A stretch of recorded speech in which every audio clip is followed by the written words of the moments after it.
The OnePlus 9 Pro. This is the first phone in a while that's piqued my interest, and it all has to do with this little guy down here, co-developed with Haselbled. Now, usually I don't pay a whole lot of attention to these little joint ventures, since I usually see them as a marketing gimmick, where one brand is trying to mooch off the popularity of the other brand, without much actual improvement to the consumer. But this time seems a little different. For one, OnePlus is dropping $150 million over the next 3 years to improve their mobile cameras, and that's a big deal. And for two, Haselbled is just pretty cool. One of Haselblad's more notable ventures was with NASA and the Apollo missions. The cameras weren't digital back in those days, so NASA took a specially adapted Haselbled camera into space, along with a roll of film that allowed for 70 pictures. Imagine taking only 70 pictures on the trip of a lifetime into outer space. Nowadays, people take about 70 pics to get a decent bathroom selfie. During the Apollo 11 mission to the moon, after the cameras had taken their pictures, they hoisted them up the ladder, took out the film, and then tossed the camera bodies back behind to the moon's surface to save weight on the return trip back to Earth. During all of the Apollo missions, a total of 12 Haselbled camera bodies were just tossed out and left behind on the moon's surface. Normally we frown on littering, but I guess we can make an exception in extreme situations. Speaking of which, let's hope this OnePlus 9 Pro survives the durability test. Let's get started.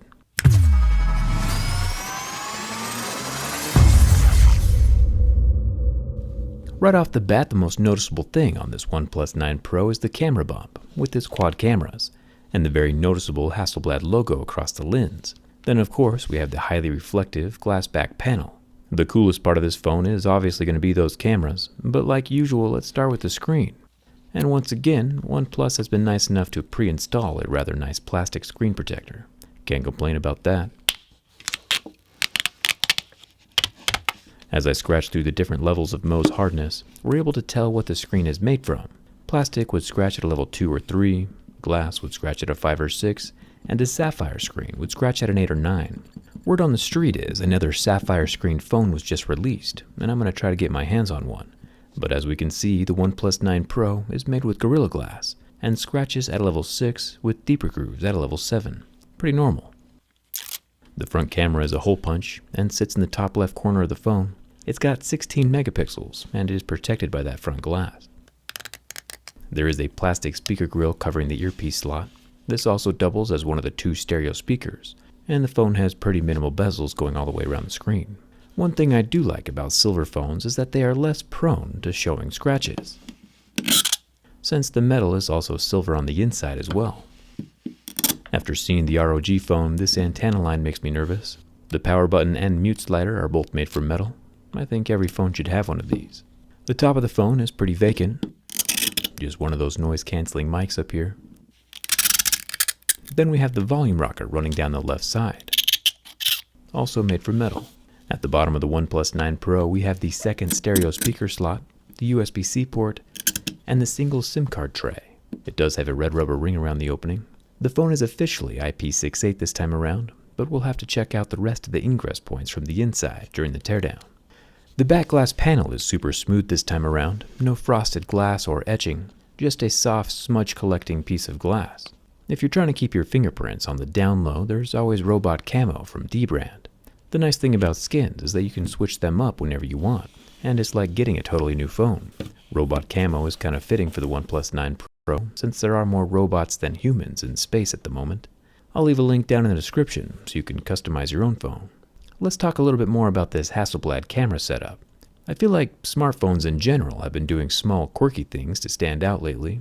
But I'm hoping that OnePlus's huge investment into the mobile camera will bring some legitimate improvement to the space. Since this is the first phone constructed during the partnership, Haselbled has contributed software improvements, color tuning, and sensor calibrations. But no physical hardware just yet. Up at the top we have a 50 megapixel ultra-wide camera, which does have a sensor that's 3 times larger than the iPhone 12 Pro Max's, but who's counting? Then we have the main 48 megapixel camera, which can do 12-bit RAW images and 8K video. To put that into perspective, this camera can capture 68 billion colors, while the screen can only display 1 billion, which is crazy. The extra information is still utilized, of course, for picture editing and better quality in general, even if it's not visible on the screen. It's just to see how far cameras have come. The main camera also works alongside a dedicated 2-megapixel monochrome camera down here. Then we have the 3x zoom 8-megapixel telephoto camera over here with the dual-colored LED flash. We'll talk more about the cameras when we can see them from the inside. Before we can get to the screen, I haven't had a lot of luck recently with the under-screen fingerprint scanners. They don't consistently read my fingerprints, so I'll get the OnePlus 9 Pro set up, but then give it a nice coating of level 7 deeper grooves. The scanning location is optical, as you can see from the light that helps illuminate my fingerprint for the under-screen camera. It's also positioned very low on the screen, which is interesting, but it does still work every time. No complaints here. Now for the screen. The OnePlus 9 Pro is packing a 6.7-inch 1440p 10-bit display, meaning it's got those 1 billion colors we talked about earlier. Most cell phone screens do not. Plus, it's got the 120Hz refresh rate with a touch sensitivity rate of 360, which is even faster than the ROG Phone 5 gaming phone. May he rest in peace. But the most important thing of all, and the reason you're all here, is that the AMOLED screen can last 40 seconds under the heat from my lighter, which is good because that was a lot of information to communicate. It's a powerful flagship of a phone, and with that, the 9 Pro does have a flagship of a price. The last thing we have left is to check the structural integrity.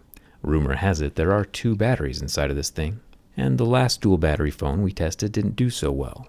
When bent from the back, this OnePlus 9 Pro does have a slight curve, but locks out and does not crack, kink, or break.